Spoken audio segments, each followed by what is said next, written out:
States of America, and to the republic for which it stands, one nation, under God, indivisible, with liberty and justice for all.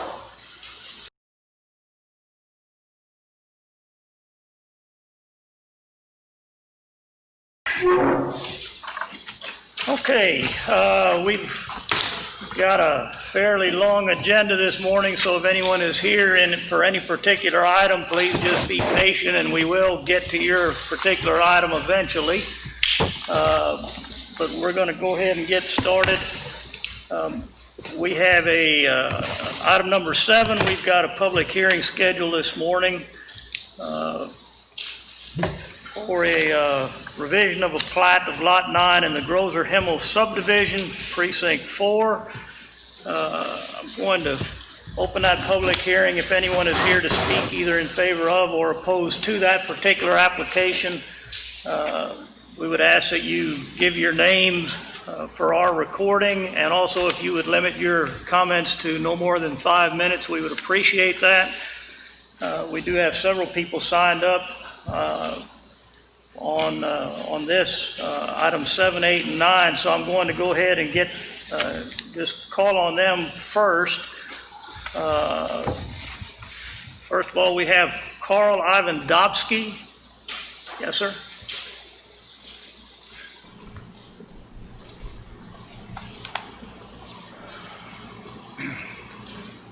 Good morning, Judge. Good morning. Good morning. My objection to this plat being subdivided as it is, according to the map, or to the plat, is it allows for a house which is going to be built on it, according to the way it's laid out, with the possibility, of course, of having a well drilled and a septic system. The problem that I see with this is that we've got at least 5 large plats out there that could be subdivided, which would put a burden on the aquifer that we draw water from, as well as the traffic. Regu Road is a private road. It is not maintained by the county. And in general, it's just, we'd like to see that plat survey not show that would allow a residential development. Now, we also are concerned that should this set a precedent, the other plats could be subdivided, we could very well have someone come in and build bed and breakfast cabins in the area, which would certainly cause a lot of extra traffic and congestion to the area, as well as put a burden on the aquifer for wells. Respectfully, we do ask for your consideration on this. That's about it. All right. Thank you, Mr. Dobsky. And then we have Amy Beckonich.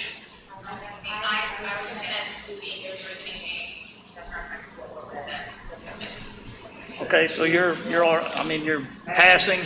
Okay, thank you. Then we have Robert Wayne Fultz.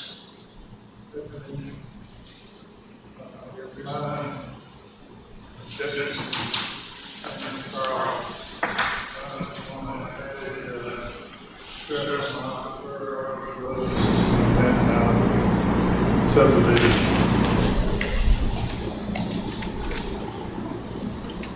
Okay. Anything else? All right, thank you. And then we have Keith Houston. We bought the place so we can hunt, and if they put a house back there, it's gonna kind of screw the whole thing up, so along with the water and everything else, it just makes the place work. Okay. And And then we have Michelle Houston.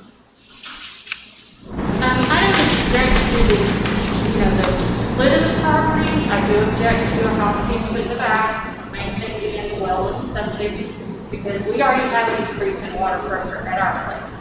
And I share a fence line with this property.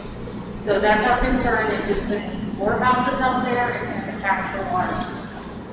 As the front part has already been sold, that's pretty much a done thing, for this split. So our main thing is nothing built on the back. If anything is built on the back, on the survey plat, it has 100-foot easements in there, and our deed says that the residence must be 200 feet from the front property line. So going by our deed, even so the survey is wrong, we would have to move back another 100 feet from the front property line.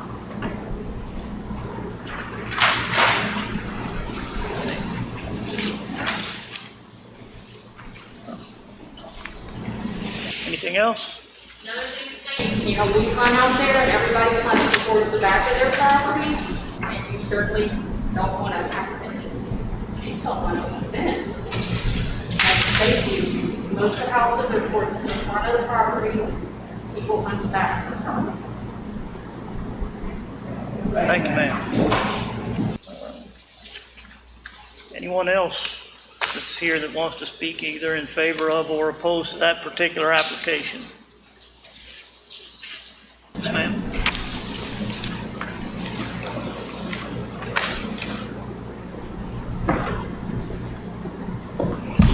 Good morning, Judge. My name is Donna McKellar. Commissioners, how are y'all? The 26.12 acres belong to my husband and I, and now 13 belongs to the Buchanans, Dr. and Amy Stephen Buchanan. In terms of the dispute that we have on being able to build in the back part of the property in the Himmel Subdivision covenants and restrictions on page 435, the second page, item 10, as of January 1st, 2010, a tract may be subdivided provided the original tract and all resultant tracts exceed 10 acres in size. We went over and above that to make certain that when we split that both parties would have equal say, and whatever transpired in 2020, I'm a little nervous, so excuse me, I had rehearsed this, and 2025, I think is where it is. Yes, January 1st, 2025. On item 13, it says that if you want to change this where somebody cannot build in the back, subsequent to the 200-foot easement that is from the front property line, which Mr. Wallendorf has corrected, and the easements on both sides, which we have made sure are in place, that takes 65% of the property area to vote that in. 65% of 269.59 acres is 175 acres cumulative of folks that own that land out there on Ragu Road that would have to say it's okay to change these covenants. So we've got some cattle. We keep that all 53 plus acres back there ag exempt, running our cattle on it. And if we wanted to build a little bungalow where me and my husband could go out and stay on the weekends or during the week and have a little place where the cattle can run up underneath it as we get older, we think that we're in our rights legally.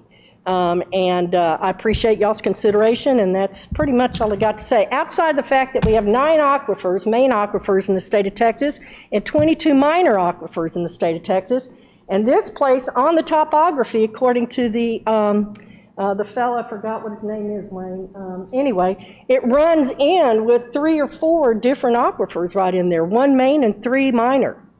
So there's plenty of water. Gallon per minute's run anywhere from the small well that's drilled at 6 and 12 all the way up to 60 gallons per minute. Thank you very much. All right. Anyone else that wants to speak either in favor of or opposed to that particular application?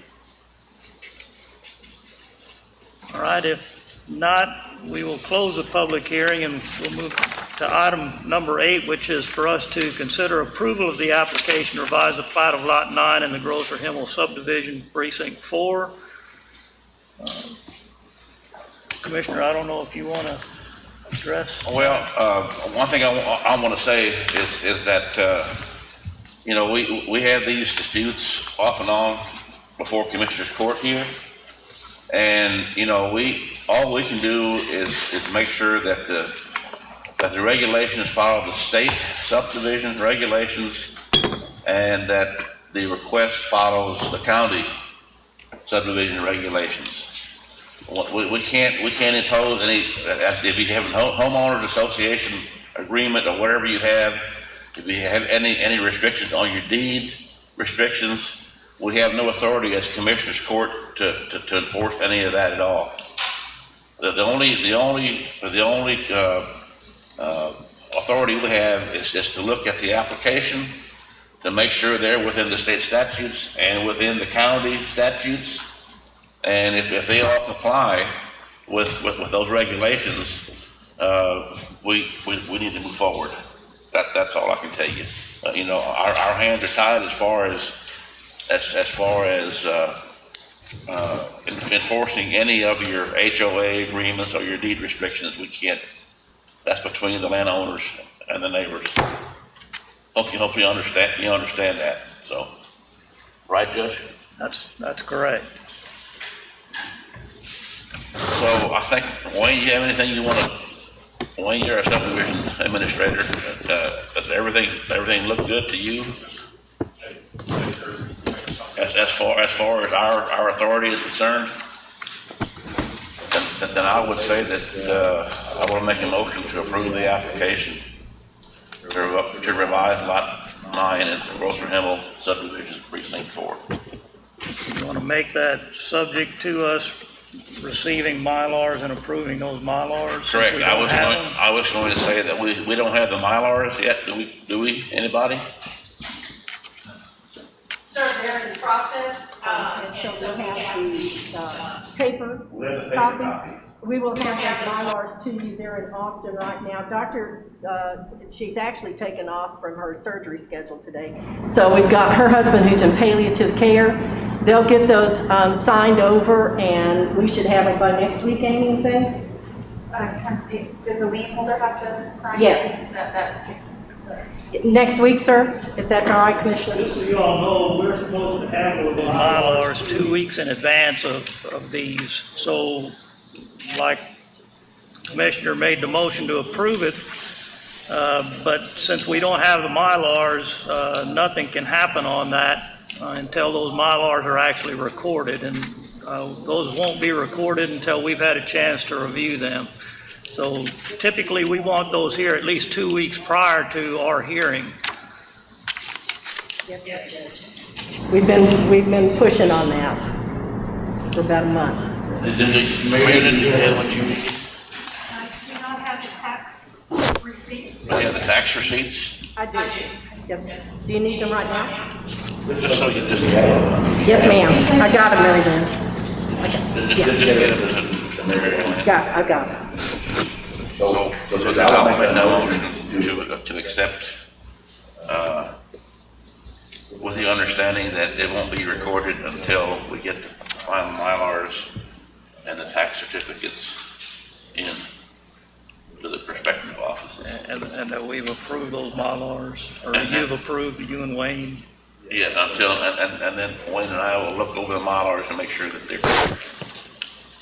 And if they're not correct, we will have to make corrections and go through this motion, through this again. So, that's my motion. I'll second it.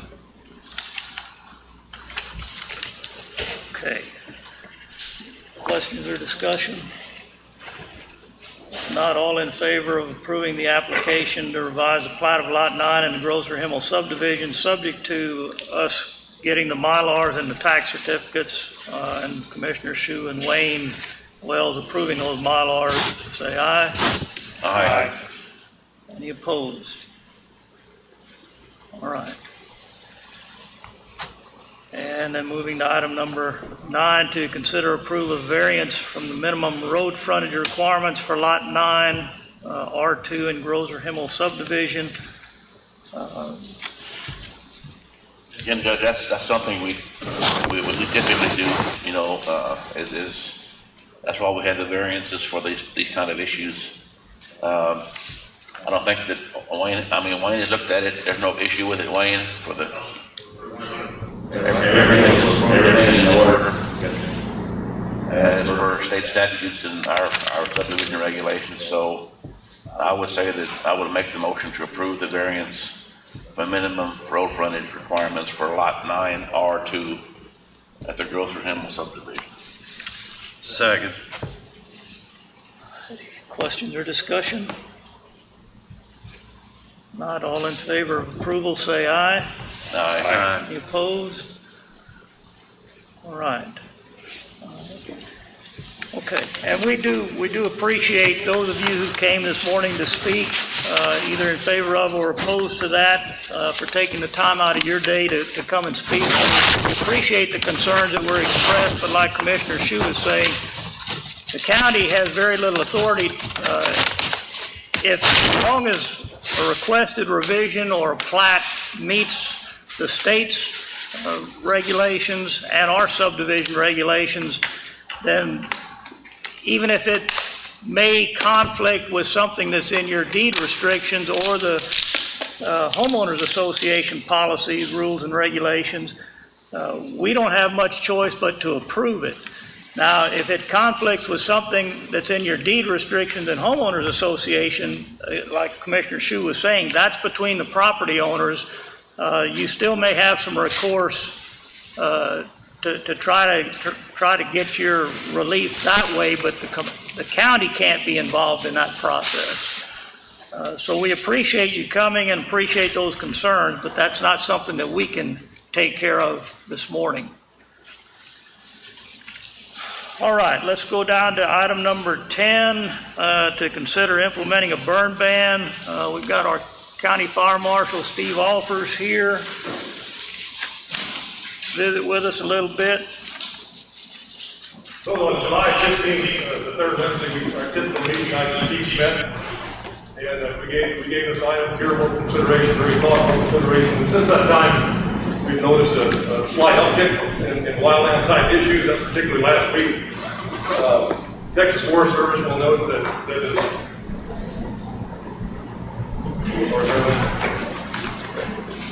Texas Forest Service, we've visited with them several times. They're quite busy. Elsewhere in the state, they have very limited resources available to us here in the county right now, both air and ground resources. The storm missed us, you know, whether good or bad, it didn't come our way, so we were watching that very closely as well. So outlook looked that good. The neighboring counties were, with the exception of Kerr County, I don't know what they're doing, but they're all in a burn ban, all in particular counties. So we're recommending that we go ahead and implement that ban. We're all in agreement, Steve. I know sometimes they're kind of split a little bit, but We're definitely split. I mean, not from the safety standpoint, but from other concerns, how to enforce the ban, and who enforces the ban. And a lot of people will tend to call in, or we saw smoke, we smell smoke, we need somebody to come check it out. So in many ways, it makes it busier. At times, we become quite busy doing it, but we'll always err toward the side of safety. We'll cover those requests to check those situations out. But we're trying to avoid the big situations on a big farm. So. okay, thank you. And there's a couple of ways, and I don't, you know, there's a couple of ways that we can implement a ban. One is by going by the, what is it, Steve, the KBDI index?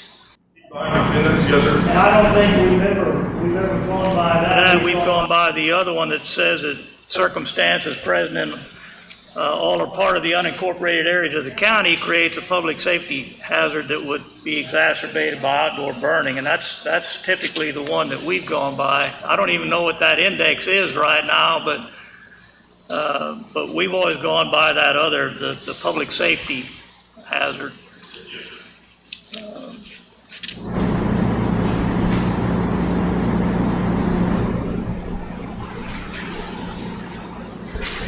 Well, I think this isn't what we do. I think, I think it's, if they deem it a public safety hazard, well, then we need to probably go that route.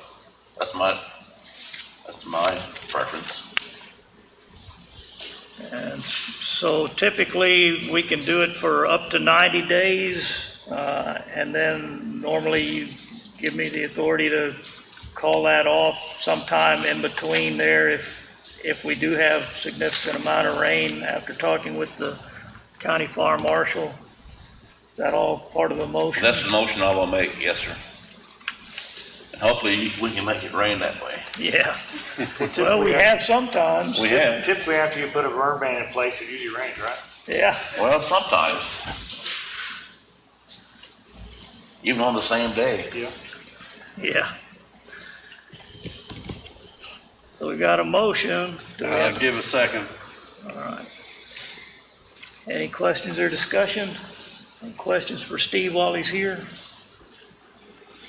If not, all in favor of implementing that burn ban for 90 days and giving me the authority to call it off anytime in between there after talking with the county fire marshal if we've had any rainfall in there. But all in favor of the motion, say aye. Aye. Any opposed? All right. Thank you, Steve. Appreciate it.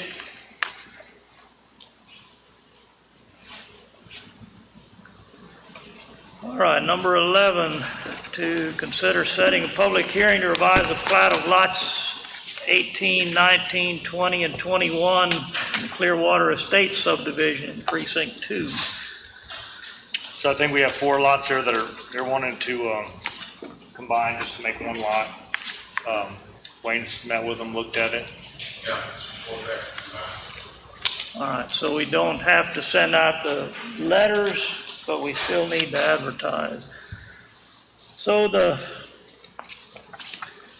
first date that we could have a public hearing would be August 24th. That means that we would have to put those ads in the paper starting this week. And I don't know, Mary Lynn, if you're going to be able to get that done or not. That's a pretty close. The next date would be our first meeting in September, which is September 14th, in which case we would advertise August 19th and 26th and then September 2nd. Otherwise, it would be July 29th and then August 5th and 12th. September 14th, before. So I move we approve setting a public hearing on September 14th for the replat of lot 18, 19, 20, 21 in Clearwater Subdivision. Second. Any questions? All in favor of the motion, say aye. Aye. Any opposed? All right. And then item 12, also to consider setting a public hearing to revise the plat of lots 673 and 674 in Tierra Linda Subdivision Precinct 2. And that's the same thing. They're taking 2 lots, combining them into one, so they have enough room to move their septic system, or to redo their septic system. Wayne's looked at it, and he said everything's fine with him. So I would make a motion that we set a public hearing for September 14th on the revised plat of lots 673 and 674 in Tierra Linda Subdivision. Second. Any questions? All in favor of the motion, say aye. Aye. Any opposed? All right, number 13, to consider approval of a variance from the plating requirements requested by Lois Keller from Precinct 2. She's selling 5 acres to Roy Blevins on Windy Ridge. And the tract has the adequate frontage. It's 5 acres out of 11.5 acres, has the required frontage, meets the minimum acreage requirements, has plenty of room for well and septic. So this isn't in a subdivision or anything? It's in a surveyed subdivision, but it wasn't platted. You're good with it? Yes, sir. I recommend we approve it. Well, I make a motion we approve the replat of Mr. Keller's property on Windy Ridge. Second. So actually, that's a variance Oh. instead of a replat? Oh, the Right. variance of the plating requirements for Okay. Mr. Keller's property off Windy Ridge. All right, any questions or discussion? All in favor of approving that variance, say aye. Aye. Any opposed? All right. Thank you, Wayne. 14, to consider approval of repainting of the taxi and parking lines on the north T-hangar ramp at the airport. Morning, Judge. Morning, Commissioners.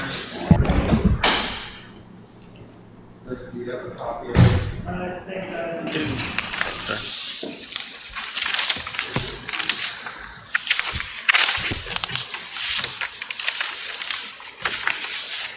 Thank you. Recent construction project, or excuse me, our rehab project on the north parking ramp, T-hangar parking ramp. During the crack seal, they covered a lot of the yellow taxi lines and parking lines on that apron, and the Airport Advisory Board wanted me to recommend to y'all approval to get these lines repainted, just to make them look better. 'Cause a lot of them, some of them are fully covered in tar, some are partially covered in tar. Alpha Paving, who did the project, is willing to come and do the repainting of it. And this will be a ramp project, so 50/50 money.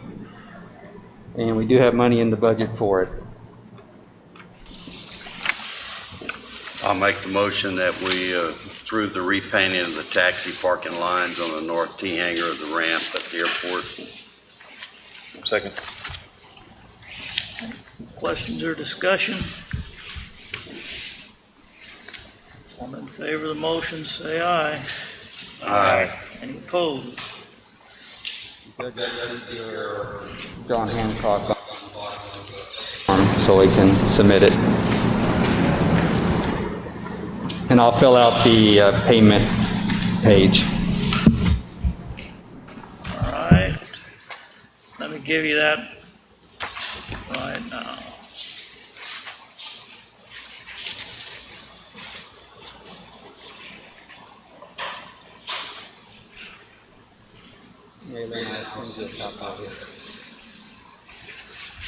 Probably need to send the auditor one as well. Yes, sir.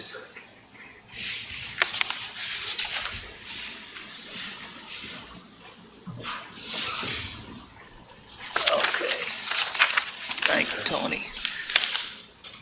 All right, and then number 15, to consider approval of appointments to the Joint Airport Zoning Board.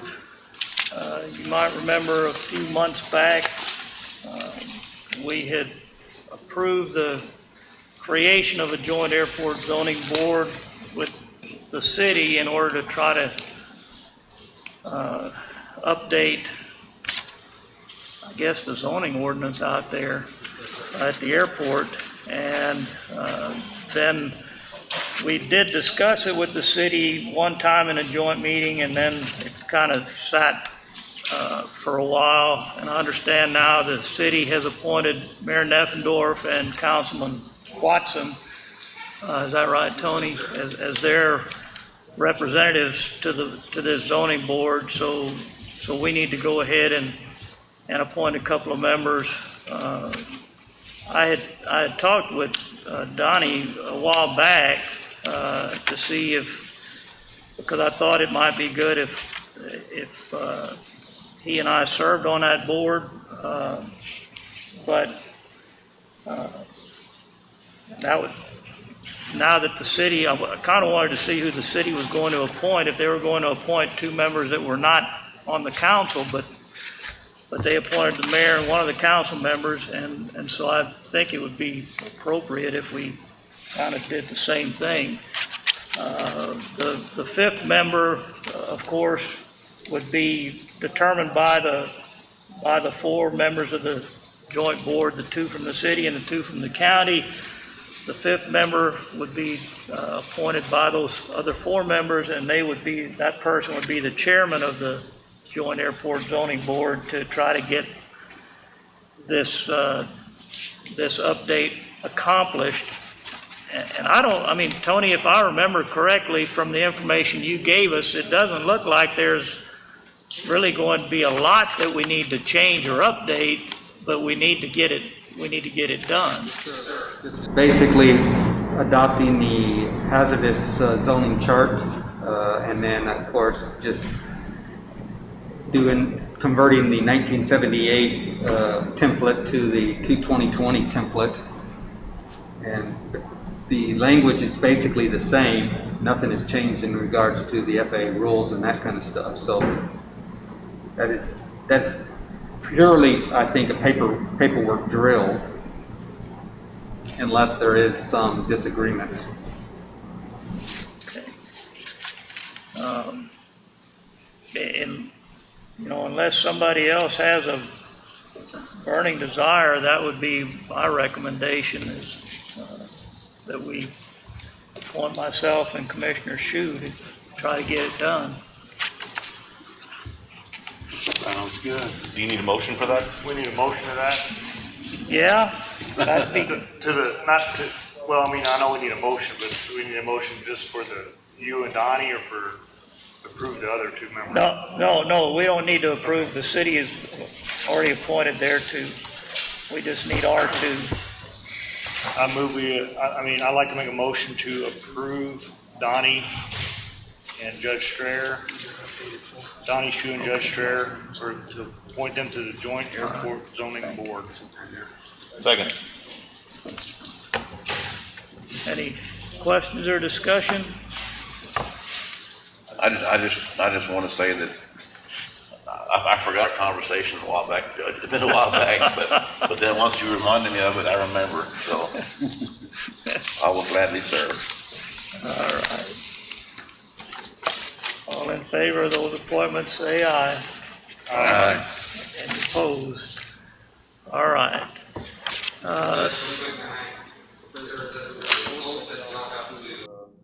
Be given, and then of course the appointment forms are right there. Okay, so this is all we have. Okay. Give the oath to y'all and attest it, and then of course all the four commissioners sign the appointment document. So this order we all need to sign. All right, let me go ahead and we'll start passing that around.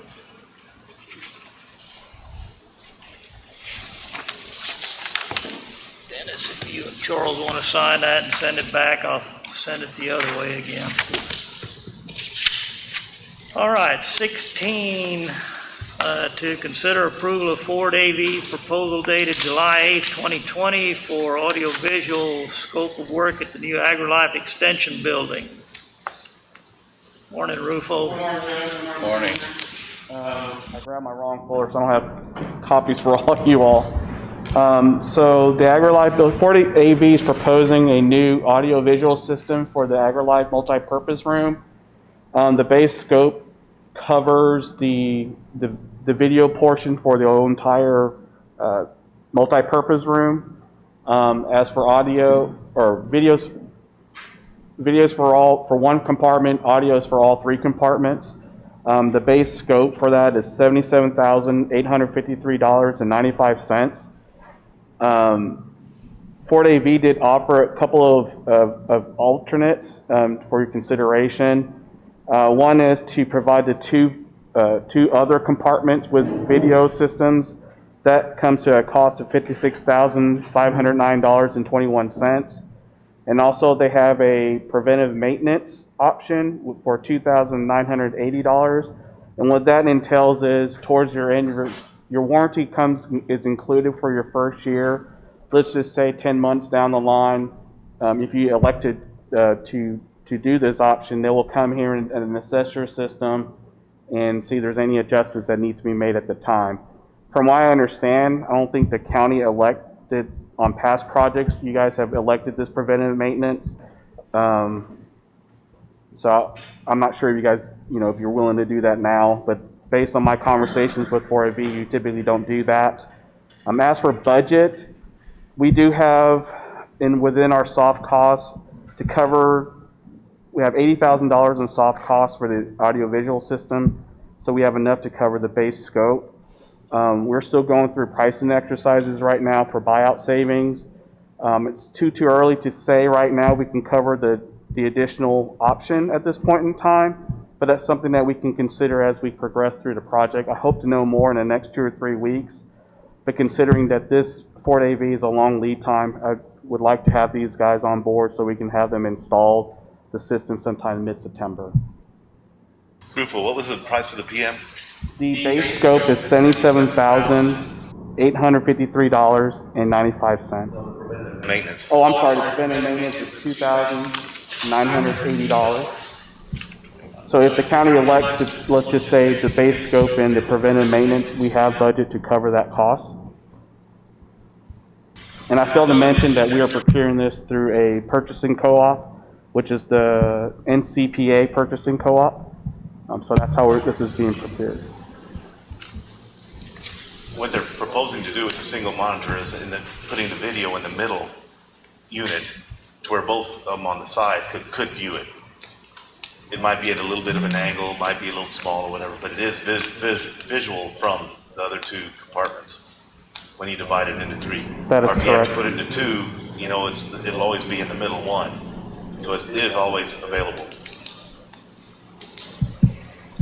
And also the video system, I believe there's going to be at least, I can't remember the count, so let's just say it's 6 or maybe 9 wireless mics. So if needed, because I understand there may be some other uses that you guys are looking into the multi-purpose room, that you are able to have capability to split it up or have more people have mics too, so they can either talk or they can hear.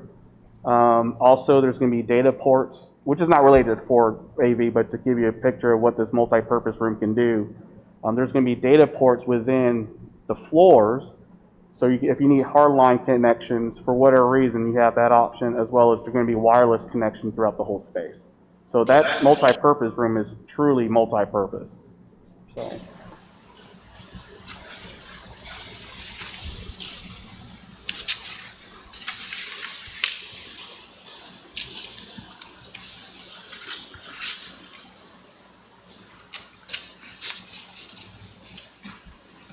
At the present time, as far as I know, I don't see for $50,000 that it's necessary to have the audio, video on the 2 outside rooms. So that's what that option would be, is just 2 extra video. That's correct. Adding, Yeah, There'll be one for the extra, that will be a one for each of the separate rooms, so not the middle one. This would be addition to the. The addition to, so right now there's video. One compartment, if you will. It can be an 8 or 3, but we're suggesting the one in the middle because that gives you more flexibility. So that they can cover all of our needs right now. I would say yes. yeah, 56,000 extra for. 2 more videos. That seems a little bit. Doesn't seem feasible to me. I cannot justify. Well, me either. I don't, It can be added later, because of course, technology is always evolving. So maybe later down the line, if there is a need, it may be a little more cost-effective, effective option at the time. Because it's changing every year. So. Contract. considering that this is going to be used a lot, I can foresee this multi-purpose room being used a lot. I think that spending the additional, let's say $3,000, I think it'd be a good idea. I recommend that. And you have that covered in the current soft costs? Yes, sir. So if those two options are taken, we have that covered. I don't have any problem with that either. I think it's probably good in this technical world of AV stuff. I just foresee it being really heavily used and very clubs maybe in and out of that facility. I think it'd be very helpful. Also, Ford AV will provide training like they did previously. So let's just say we do train, we can invite maybe club members or, you know, presidents or where they may be, or the leadership, so they can attend this training so they can understand how to use the system. This is going to be a little more complicated than what you guys seen before, but I think it'd be a good idea for them to attend that type training at the time.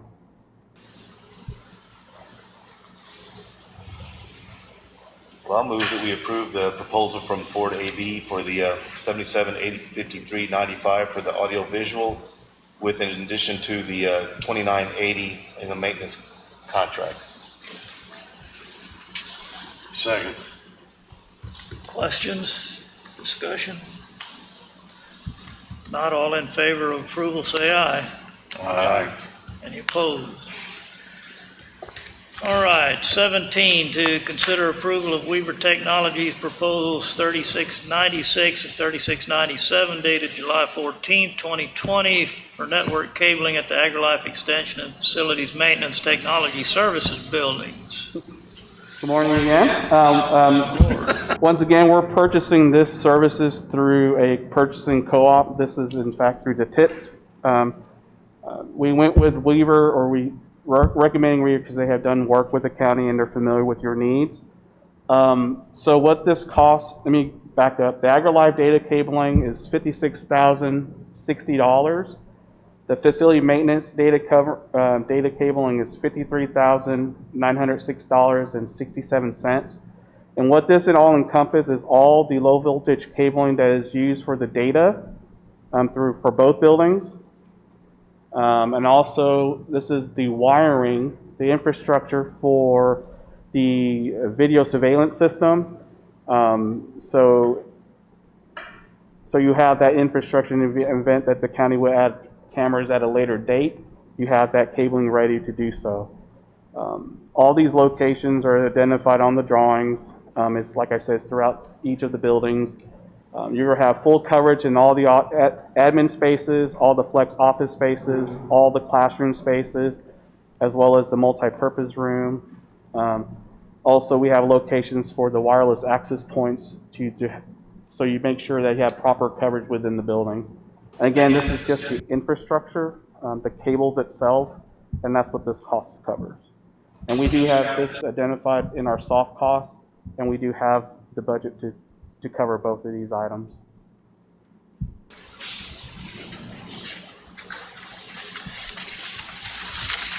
It's good to have the cabling there, you know, That is correct. have it in place. There's a school of thought, maybe we can add the cabling later. Right now we're under construction, we have better access, and this is the better cost-effective way to install your cabling now versus trying to come in and retrofit in a finished building. That will be a little bit more expensive and a little more of a hassle at the time. I would move to approve the contract with Weaver Technologies as proposed by, on the agenda item in the morning, 56060 and the 53, what was it? 90667. 53,906.67. Okay, I would make a motion to approve those amounts. Second. Questions or discussion? Not all in favor of approving those amounts, say aye. All right, 18, to consider approval of Southwest Solutions Group Proposal 117643 dated July 21st, 2020 for the Constable's Storage System at Facilities Maintenance and Technology Services Building. Good morning again.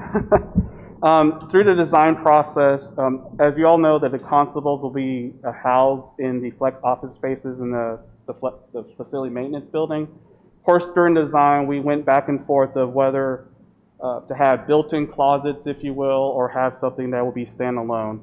And considering the nature of the flexible office, we want, or through the design, I think we decided as a design team that it would be better served to have standalone storage units. So in an event that the constables move or to a different locations, then they can take the storage unit and move it to another place. So that's what Southwest Solutions has proposed. Again, this is being purchased through a purchasing co-op through a Sourcewell contract. And what it is each constable will have 2 cabinets, if you will. One side will be to store their personal effects, maybe their uniforms or whatever that may be, and the other side would be to store quote-unquote evidence.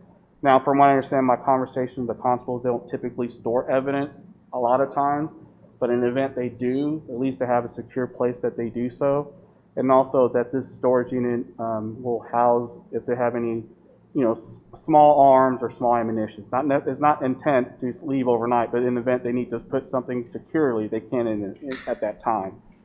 So we met with the constables and we proposed the system. They reviewed the system and they liked what we proposed, and they worked on a layout that will work for their needs. So that's what this proposal represents. It represents the conversation they had with the constables and what they, in a sense, approved, if you will. How much are they? I'm sorry. The cost for these storage units is $10,514.94. Again, these are in our soft costs within the FF&E budget. Again, these are standalone units, so we have that flexibility in the event the constables do move. They can take this unit and move it somewhere else. It can be easily moved versus purchasing another storage system for you. This is, in a sense, could be assigned to them. It's for all 4 of them, correct? Yes. All 4 offices. I'll move we approve the contract with Southwest Solutions Group, proposal 117643. Second. Questions or discussion on it? All in favor of approving that proposal, say aye. Aye. Any opposed? All right. Is that it, Rufo? Do you have any other questions? That's enough now, Rufo. Just to give you a brief update, I know it's not an agenda, but at least I can share with you all. The AgriLife building, we're on track with completion towards the end of September. The facility maintenance building is on track for mid-October, which is in line with the contract. So we're making good progress out there. Thank you, Rufo. Thank you, Rufo.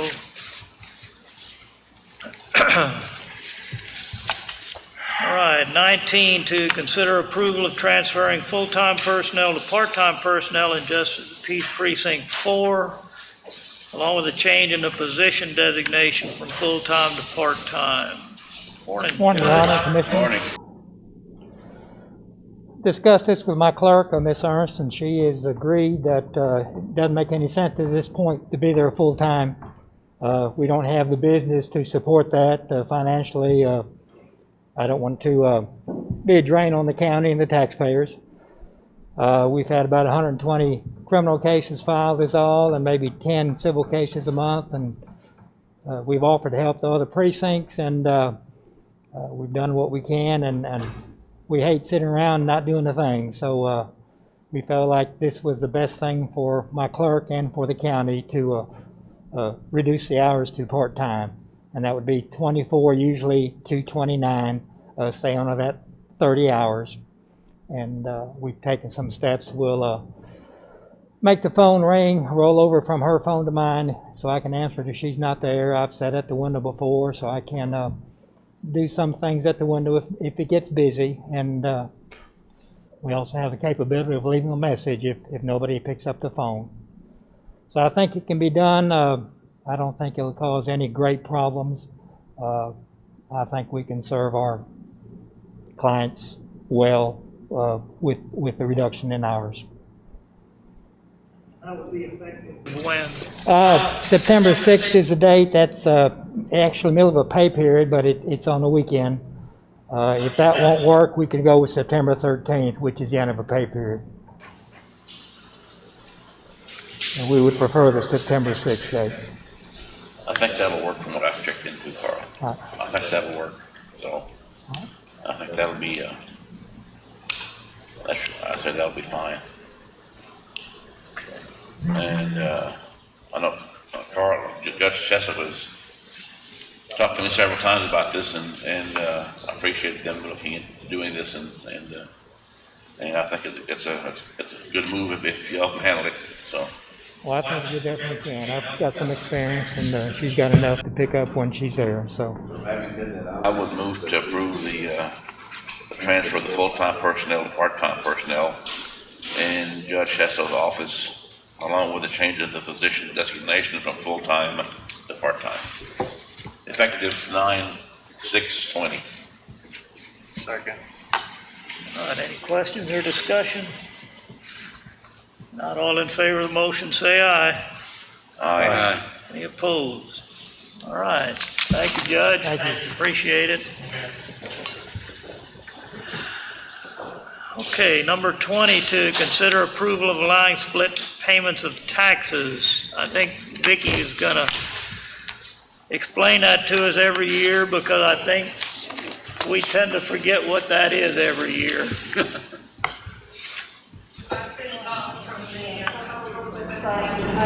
Payments that are allowed, you guys can look at them.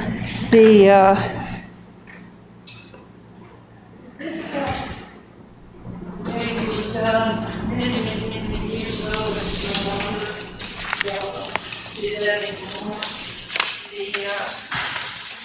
appraisal district does do payment plans.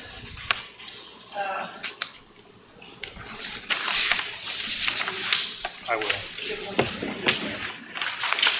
Thank you.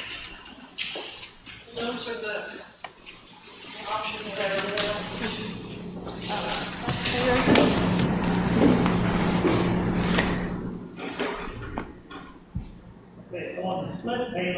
If they paid half of their taxes by November 30th and then paid the remaining half by June 30th, they wouldn't incur any penalty or interest.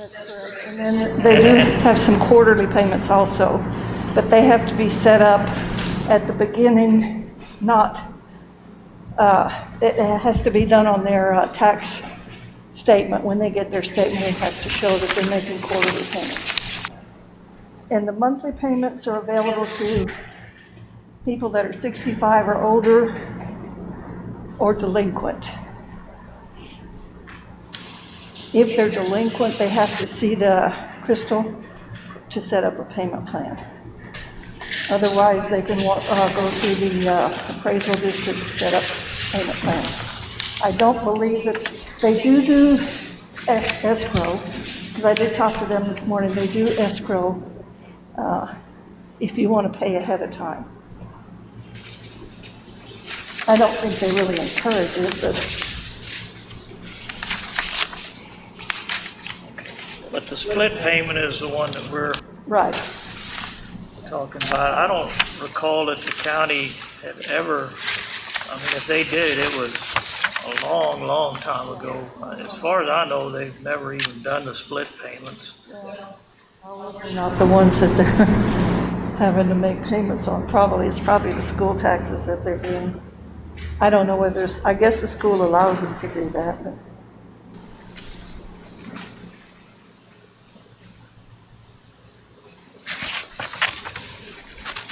Well, as long as I've been here, we've never done it. No, and I don't remember ever having to pay or ever getting a discount as far as that goes.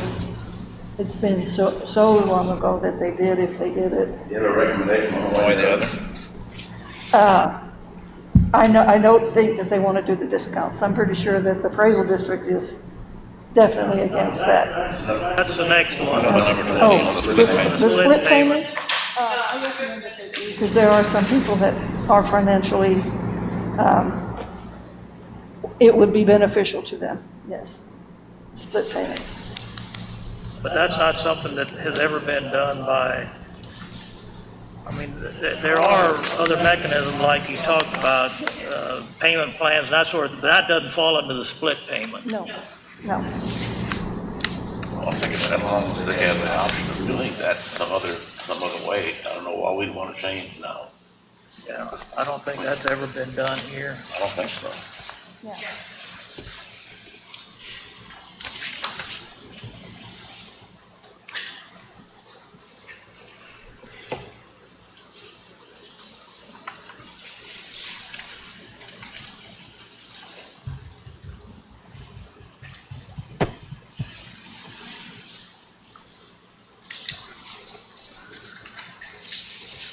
I would just say that if there's other options that they have available, so I would say that we not allow split payments of taxes, because there's other options that they have to remedy their situation. Yeah.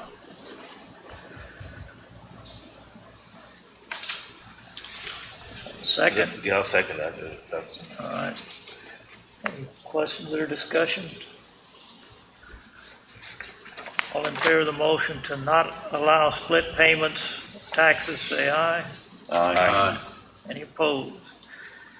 All right, and then 21, to consider allowing discounts for early payment of taxes, and that was something that the taxing entities used to do years ago here. They haven't done it in, I don't know, probably 35 or 40 years.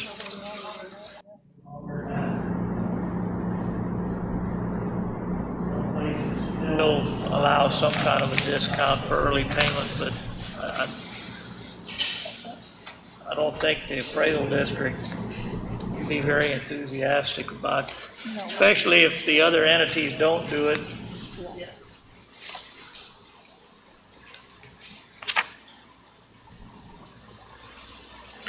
I'll make the motion that we do not approve the allowing of discounts for early payments. Second. Questions or discussion on that? All in favor of not allowing discounts for early payment, say aye. Aye. Any opposed? All right. Thank you, Vicki.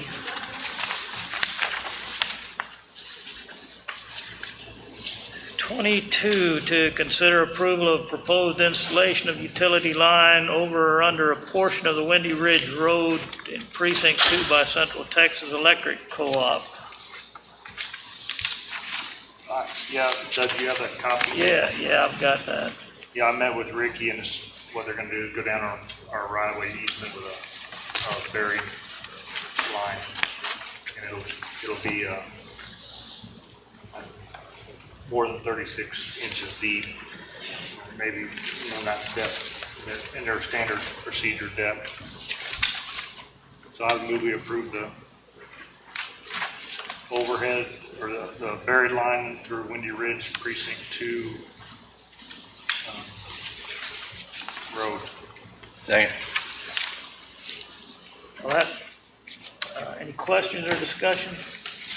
That was a question I had. It looked like everything looked like it was going to be underground, and then a copy of the form that they gave you talked about overhead utilities, and so then that really messed me up. Yeah, it is. I didn't know if it was underground It's or all overhead. underground? It is.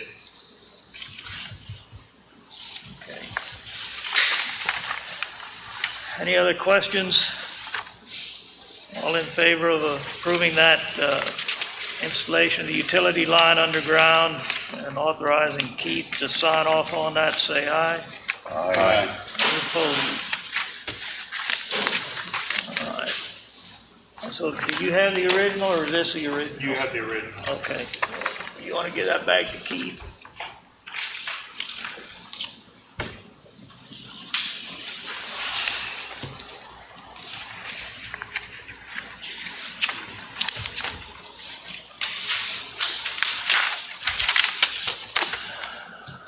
Okay, 23, to consider approval of purchase, installation, and training concerning server, software licensing, and hosting of evidencelibrary.com from WatchGuard at the sheriff's office.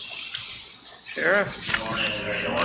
Fine. I'd like to let y'all know that we've actually been able to get that server up and running. This is built from our IT department. So currently at this time, we're going to pass on this agenda item, but I will be coming back as soon as the salesman gets back with us on the cost of the iCloud or cloud hosting of our video data. I thought we have that. Is that? Not for the WatchGuard.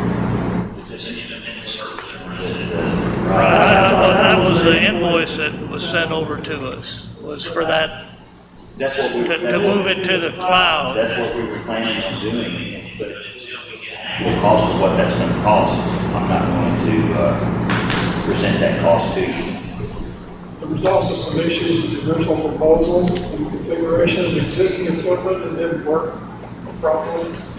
So they're gonna have to come back and evaluate it, that's what he's asking. So that cost that they gave, that isn't gonna be correct. That's not going to be correct, and that's So why. he's asking to hold off on that, until he can reevaluate. All right.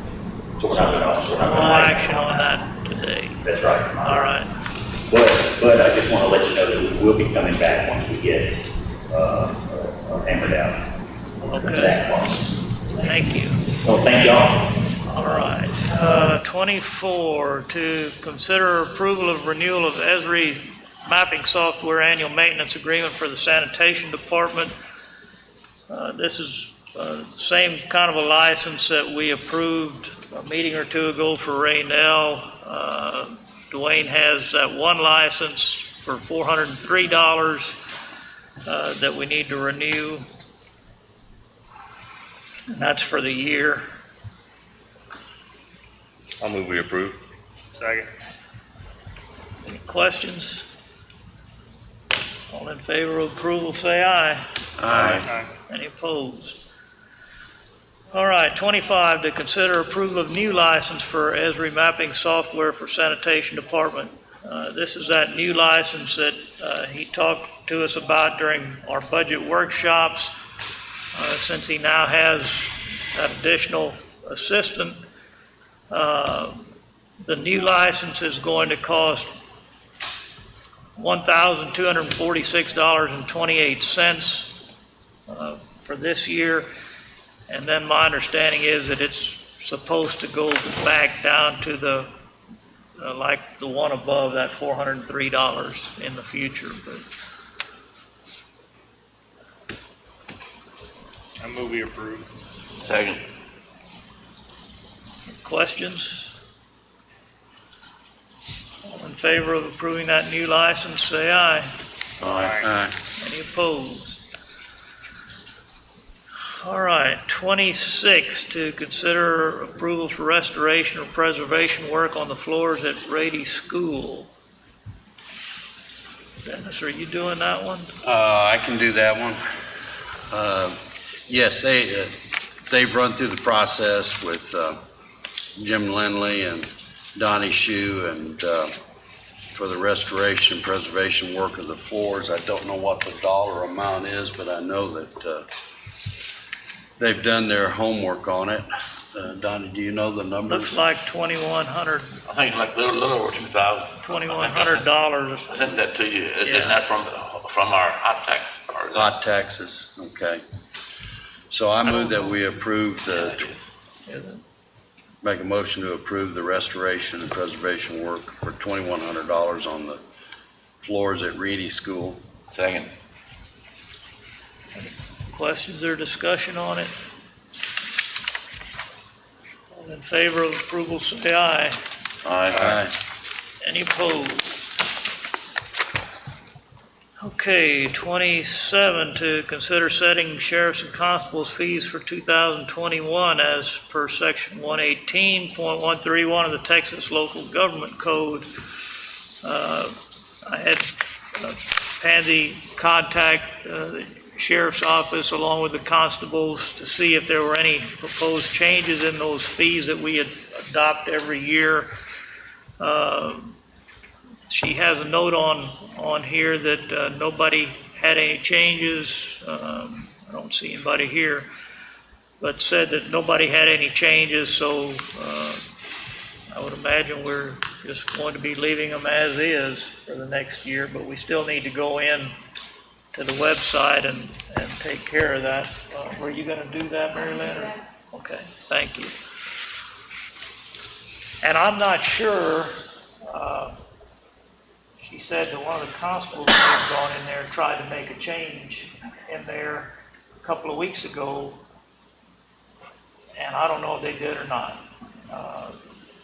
But they weren't supposed to, they're not authorized. I sent them an email and said, y'all aren't authorized to be messing around in there. But so if you go in there, you might see if anybody has already made any changes, but.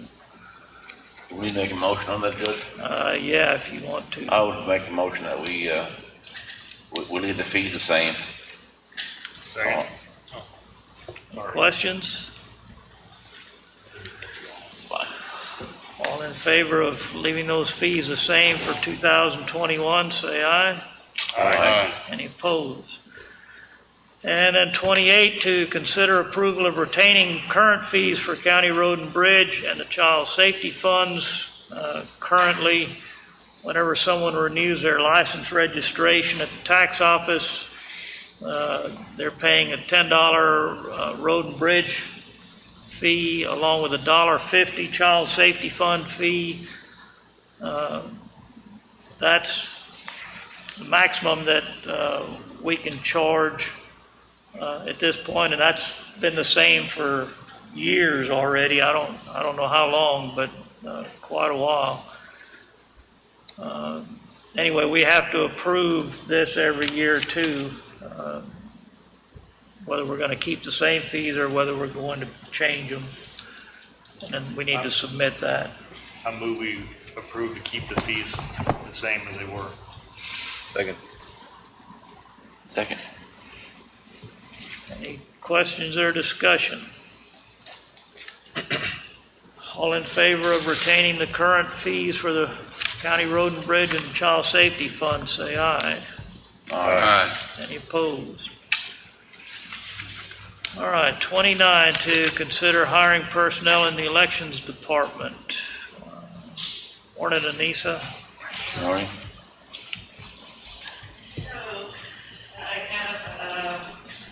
Terry Hamilton, he's going to be my new permanent clerk.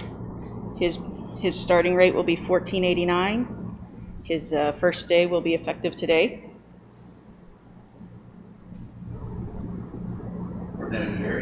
Terry. Terry. I move we approve. Second. Any questions or discussion?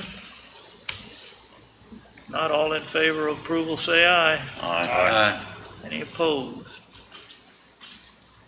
Okay, and then 30, to consider approval of purchase of ballot box mail kits from AMG Printing Elections.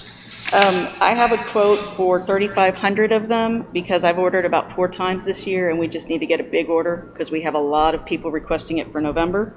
That quote is $2,567.95, and that should easily carry us, unless they change the law, through November. And I do have it in the budget. I move we approve. Second. Any questions? All in favor of approval, say aye. Aye. Any opposed? Okay, and then number 37, to consider approval of purchase of voter registration receipt books. Sure. This is for people who are my volunteers. Registrars, that means they can go sign people up. To do that, by law, they have to be able to give that person a receipt, so they have a proof that they've been signed up, and then they must bring it to me. The booklets, we get them from Deedle. I have a quote from them for 200 of these booklets. It would be $837.50. Again, I have that money in my budget. So move. Second. Any questions? All in favor of approval, say aye. Aye. Any opposed? All right. Thank you, Anissa. Okay, 31, to consider approval of installation of Spectrum Internet service to the new AgriLife Extension building.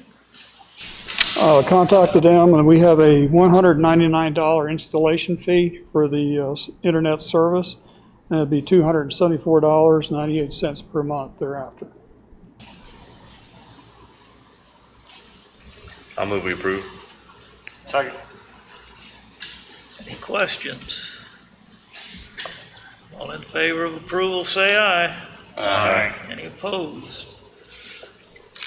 Okay, 32, to consider approval of installation of City of Fredericksburg dark fiber connections in the new facility technology services building. In order to get the data into that facility, we need dark fiber from the City of Fredericksburg, which we use now to distribute our data connections between the buildings. And that cost is going to be $2,430.95.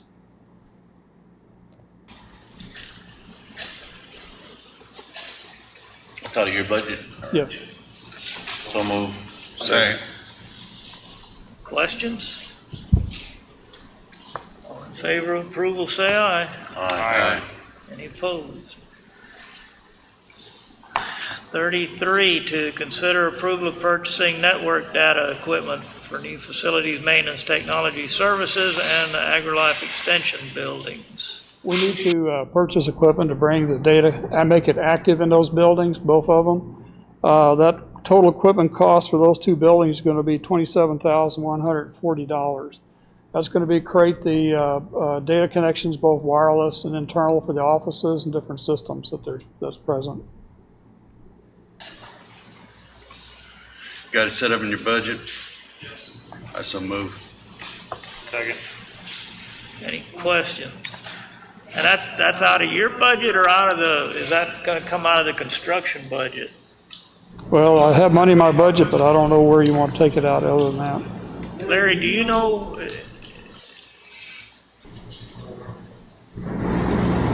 right. I guess we just need to check and see. It'd be better if we have it in that construction budget, but I don't know if it is or not. And I don't know. I've not talked about that. All right. Any other questions or discussion on it? All in favor of approval, say aye. Aye. Any opposed? Okay, 34, to consider approval of proposal and installation of AT&T SaaS telephone system. Back last summer, we spent about 4 months evaluating our different phone systems. The problem we're having with our current system is becoming more and more unstable and unreliable. Also, it has to support the emergency dispatch or communications center, and it does not have what we call redundancy in it. It has a single circuit source, and if that source fails, the whole phone system countywide plus our emergency communications center goes down. Now, with the change in the 911 emergency calls being overrolled into our phone system, it makes it more important to have a reliable phone system. So what we're proposing to do is substitute the AT&T system, which proved through all the tests and that it does meet those requirements.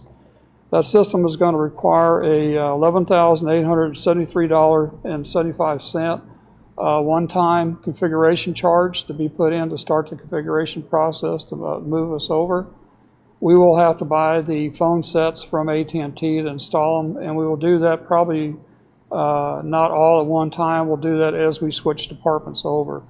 So we're looking at probably about $212 approximately cost per set. That's going to variable according to which set's put in to meet the requirements. But we have about 230 to 250 phones in our county, and this will eventually affect all of them. Then the existing circuits that feed the old system will be discontinued, and that cost will then be recovered. And I think, John, you said that one-time fee, that $12,000, give a few adult, that was for countywide setup. That's countywide, which also includes the communications center. We do have some costs that we can use to break down what their part of it is. but that's what we're looking at. You got it set up in your budget. Yes. So moved. Second. Questions?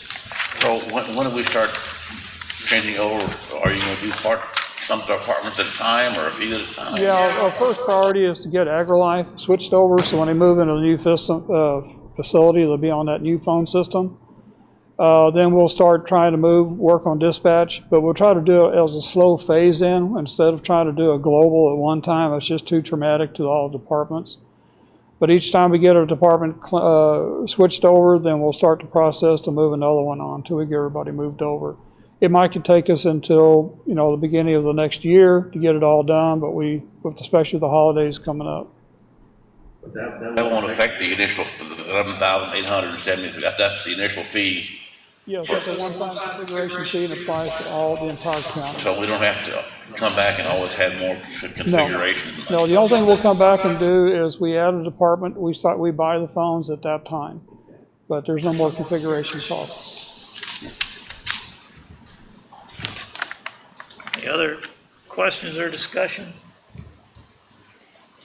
Not all in favor of approving that proposal, say aye. Aye. Any opposed?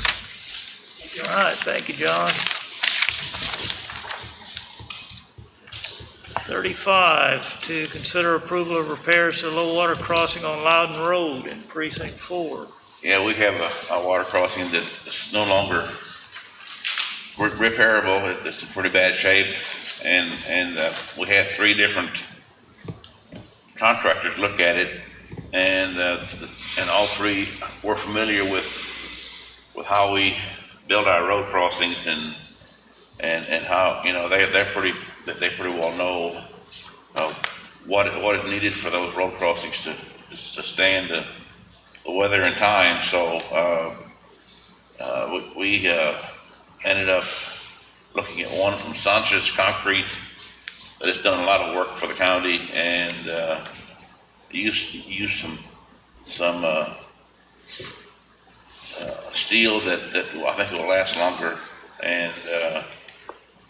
and so forth, and it's 102 foot by 16 foot drive or slab, and we will have to close the road for about 2 weeks to let it settle, but that shouldn't be an issue. So, and talking to my road foreman, we think that this bid from Sanchez Concrete is the best bang for our dollar, and the total for that is $14,850 is what the bid is.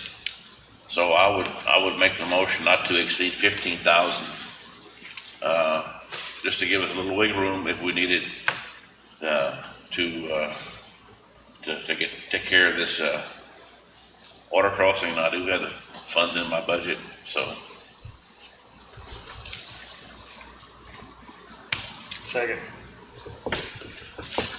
Any questions or discussion? All in favor of approval, say aye. Aye. Any opposed? All right. It's a pretty good deal. It is. Yep. All right. 36, to consider approval of purchase of filing cabinet for a communications center. Morning, Les. We currently have 2 filing cabinets that we keep our mandatory paperwork in.